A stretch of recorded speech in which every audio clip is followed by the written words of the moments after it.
একটু চা হবে? এই নাও, লেবু চা খাও। একটু সময় দাও, সবকিছু ঠিক করে দেবো। আমি তোমাকে বলছি যে কিছু ঠিক নেই, এসব নিয়ে একদম মন খারাপ করবা না। এই জীবনে আমি তোমায় কিছু দিতে পারিনি। তুমি না একটু বেশি বেশি তাড়াতাড়ি চা শেষ করে অফিস যাও। তুমি কি রেডি? হ্যাঁ আমি রেডি, চলো। তোমার কি আর জুতা নেই? এই ছেলে জুতা কেন পরছো? আমার অন্য জুতা ভালো লাগে না, এটা পরতেই ভালো লাগে। এই জন্য তুমি আঠা দিয়ে লাগিয়ে জুতা পরবা? এই যে 20 টাকা আঠা দিয়ে জুতাটা ঠিক করে ফেললাম।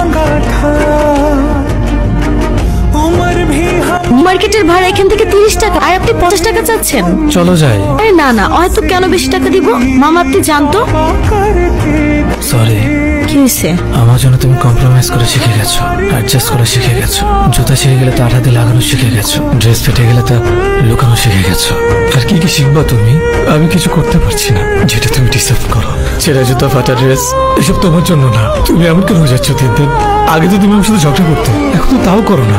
তুমি কেন আমাকে বলো না আমি তোমার সাথে অন্যায় করছি? তোমার জীবনটা আমি নষ্ট করে দিয়েছি। যা ইচ্ছা তা বলে যাচ্ছ। আমি অ্যাডজাস্ট করি কারণ আমি তোমাকে ভালোবাসি। তুমি শুধু পরিশ্রম করে যাও, আমি আছি তোমার সাথে। তুমি শুধু হার মেনে নিও না।